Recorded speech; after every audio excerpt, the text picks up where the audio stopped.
हरियाणा भारत देख रहे हैं आप। नमस्कार, मैं हूं आपके साथ मीनाक्षी। खबरों की शुरुआत करेंगे, लेकिन उससे पहले एक नजर डाल लेते हैं आज की हेडलाइंस पर।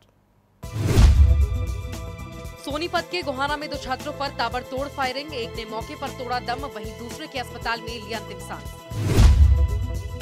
जेजेपी विधायक को बुलाने पर जिंद के गांव में हुआ विवाद। 2 पक्षों में जमकर चले लाठी डंडे, 7 लोग घायल। प्रॉपर्टी के लिए बुजुर्ग सास को बहू ने किया घर में कैद। सूचना पाकर महिला आयोग ने बचाई बुजुर्गों की जान। निजी कंपनियों में युवाओं को 75% आरक्षण के असमंजस को सरकार ने किया दूर। हरियाणा के डोमिसाइल धारक लोगों को मिलेगा फायदा।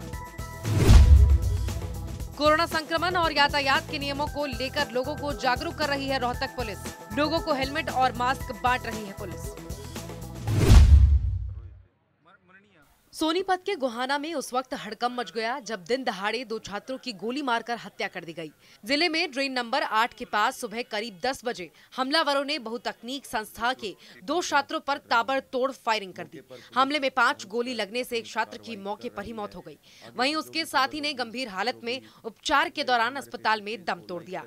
पुलिस ने शवों को कब्जे में लेकर पोस्टमार्टम के लिए भेज दिया है और मामले की जाँच में जुट गई है। जिंद में सिवाहा गांव में 27 फरवरी को जेजेपी के विधायक अमरजीत डांडा को गांव में बुलाने पर 2 पक्षों में मामूली विवाद हो गया था, जिसके बाद दोनों पक्षों में बीते दिन एक बार फिर खूनी झड़प हो गई। दरअसल विधायक का विरोध करने वाले पक्ष ने इस दौरान गोली चला दी। इससे एक युवक के कान में गोली का छर्रा लगने से वो घायल हो गया। इसमें एक पक्ष के 4 और दूसरे के 3 लोग घायल हो गए। इस विवाद को लेकर गाँव के सरपंच वेदपाल भनवाला ने आरोप लगाया था कि गाँव में रागनी का एक कार्यक्रम करवाया गया था, जिसमें विधायक के गुणगान को लेकर युवाओं में कहासुनी हो गई। फिलहाल एसएफएल की टीम इस मामले की जांच कर रही है और दोनों पक्षों की शिकायत पर मामला दर्ज कर लिया गया है। फरीदाबाद से रिश्तों को शर्मसार कर देने वाली एक और खबर सामने आई है, जहां एक बहू ने प्रॉपर्टी के लिए अपनी ही सास को घर में बंद कर दिया था और उसे लगातार प्रताड़ित कर रही थी, जिसकी गुप्त सूचना पर महिला आयोग की सदस्य रेनू भाटिया पुलिस के साथ उस घर पर पहुंची और बुजुर्ग महिला को बेहद ही गंभीर हालत में बेसुध पाया। पीड़ित बुजुर्ग महिला को आनन फानन में सिविल अस्पताल में भर्ती करवाया गया है, जहां कई डॉक्टरों की टीमें उनका उपचार कर रही हैं। वहीं मौके पर पहुंची बुजुर्ग महिला की बेटियों ने बताया कि वो अपनी मां को अपने साथ रखना चाहती हैं, क्योंककि उन्हें अपनी भाभी पर बिल्कुल भी भरोसा नहीं है और वो अपने फायदे के लिए कुछ भी कर सकती हैं। 25 जनवरी को उनका अटैक हुआ था, पैरालिसिस। तो हम लोगों को पता चला, हम लोग लेके गए, सारा ट्रीटमेंट करवाया, सारा उनका चेकअप करवाया और उसके बाद हमें उन्हें घर जाने को कह दिया डॉक्टर ने कि इनको सेवा की ज़रूरत है, इनको खाने पीने की ज़रूरत है, आप इन्हें घर पे ही भेजिए, घर ही रखिए। तो हम लोगों ने घर में ही उन्हें रखा, शिफ्ट करा। तो वो थोड़े दिन ठीक ही रही हैं, उसके बाद वो डाउन पे डाउन होती चली गई। देखिए, हमें गुप्त सूचना के आधार पर इसकी प्रोसीडिंग हमने की है। 2-3 दिन पहले एक अननोन का मुझे मैसेज आया कि इस तरह से 2H82 में एक बुज़ुर्ग लेडी हैं जो 75-80 साल के बीच में हैं और आपकी पुरानी जानकार भी हैं। जब ये वर्ड आया कि आपकी पुरानी जानकार हैं तो मुझे और उत्सुकता हुई कि ऐसा कौन है जो इतना प्रताड़ित है। तो मैंने 2 दिन रेकी की आसपास रह के कि क्या हिसाब है।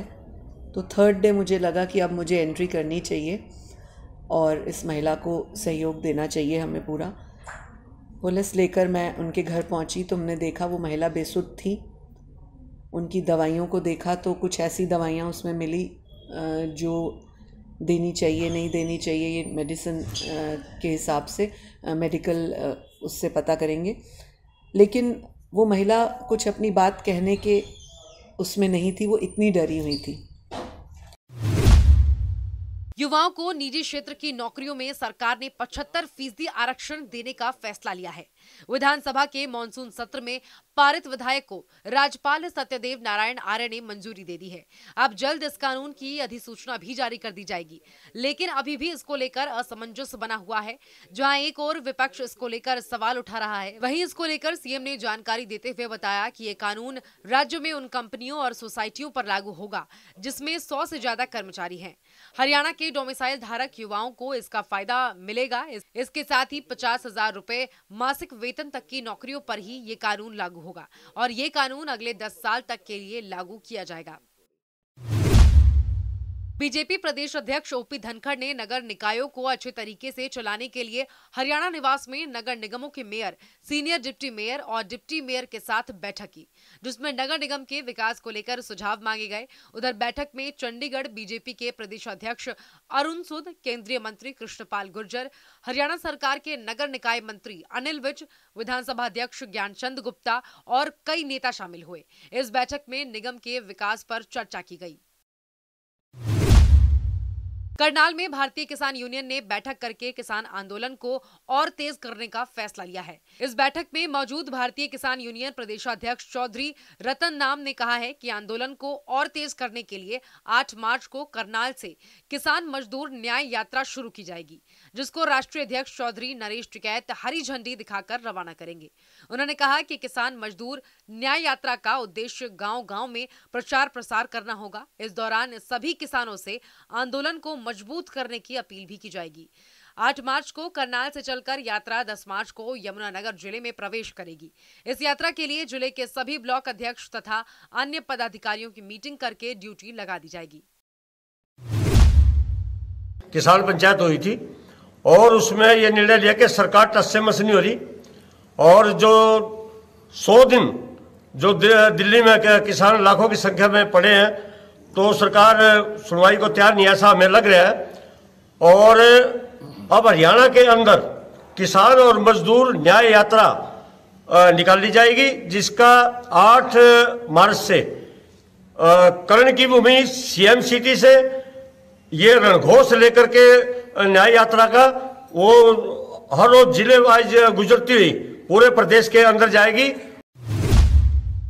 नए कृषि कानून के खिलाफ किसानों के प्रदर्शन को 99 दिन हो गए हैं और किसानों ने कई अलग अलग तरीकों से आंदोलन को नए मोड़ दिए हैं। इस बीच विरोध जताने के लिए कुछ किसानों ने अपनी फसलों को बर्बाद करना शुरू कर दिया, जिसे लेकर सीएम मनोहर लाल खट्टर ने किसानों से अपील की है कि वो अपनी फसलों को बर्बाद ना करें और किसी के बहकावे में ना आए और अपना काम करें। सरकार के दरवाजे हमेशा किसानों से बातचीत के लिए खुले हैं। किसान कभी भी आकर अपनी बात रख सकते हैं। सड़क के ऊपर धरना देना ये उचित नहीं है। ये एक प्रकार से दूसरे लोगों के अधिकार का हनन है। अब एक नई जो चीज और शुरू कर दी उन्होंने किसानों को बहकाने की कि अपनी खड़ी फसलें हैं उनको उजाड़ दो, या आपके घर में रोजी रोटी के लिए दूध होता है तो दूध को खराब कर दो, दूध की कमाई मत करो। तो मेरा अपील है मेरी उनकी कि वो जो आंदोलन खत्म होगा नहीं होगा, उन्होंने करना नहीं करना, ये उनका काम है। बैठ करके बातचीत सब हो रही है, हो भी सकती है, कभी भी आए, द्वार खुले हैं, लेकिन किसान को इतना ज्यादा इस सीमा तक ना आगे बहका दें कि उनके आर्थिक नुकसान और ज्यादा होने शुरू हो जाए। अंबाला में राष्ट्रीय स्तर के बनने वाले वॉर मेमोरियल को लेकर मुख्य सचिव ने इतिहासकारों के साथ बैठक की। इसमें हरियाणा और खासकर अंबाला के लोगों का 1857 के स्वतंत्रता संग्राम में योगदान को विशेष रूप से दिखाया जाएगा। हरियाणा के मुख्य सचिव विजय वर्धन ने इसी संबंध में इतिहासकारों के साथ बैठक करते हुए कहा कि इस वॉर मेमोरियल को इस तरह से तैयार किया जाए कि जिससे आने वाला हर व्यक्ति न केवल ये जान पाए कि 1857 का संग्राम सबसे पहले मेरठ नहीं अंबाला कैंट से शुरू हुआ था, बल्कि वो उस वक्त के ऐतिहासिक लोकगीत और प्रचलित पोशाक और हथियारों के विषय में भी जानकारी प्राप्त करे। कि मेरठ से पहले और किसी जगह से पहले अंबाला से ही, हरियाणा से ही उसकी जड़ें शुरू हुई थी, उसकी नींव पड़ी थी उस हमारी 1857 के रिवोल्ट की। तो ये बहुत ही एक महत्वपूर्ण विषय है और इसको पूरी हरियाणा की जनता के लिए, हमारे देश की जनता के लिए जानना ज़रूरी। प्रदेश में कोरोना संक्रमण और यातायात के नियमों के लिए लोगों को जागरूक करने के लिए पुलिस ने एक पहल की शुरुआत की है। लोग इन मामलों को लेकर लापरवाह होते जा रहे हैं और दोनों ही मामलों में लोगों की जान को खतरा है। इसलिए पुलिस अब लोगों को समझाने में जुट गई है, जिसे लेकर रोहतक के सोनीपत स्टैंड पर डीएसपी गोरखपाल राणा ने एक संस्था के साथ मिलकर वाहन चालकों को यातायात के नियमों और कोरोना संक्रमण को लेकर जागरूक किया।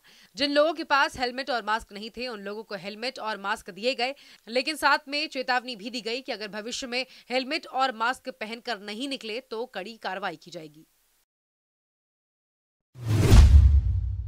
बिना हेलमेट लोग चलते हैं, रोज एक्सीडेंट होते हैं। एक्सीडेंट से घरों में जो है बिना वजह का मातम छा जाता है। ये इस कंपनी की तरफ से भी अच्छी मुहिम है और हरियाणा सरकार ने जो आदेश किए हुए हैं उसके आदेशों के तहत हम लोगों को आज मास्क का अभियान छेड़ा हुआ है। बिना जो मास्क लोग निकल रहे हैं उनको मास्क बांट रहे हैं और उनको समय समय पर गाइड कर रहे हैं कि भी वो मास्क पहने। हरियाणा की तमाम खबरों के लिए आप बने रहिए हमारे साथ और देखते रहिए हरियाणा भारत।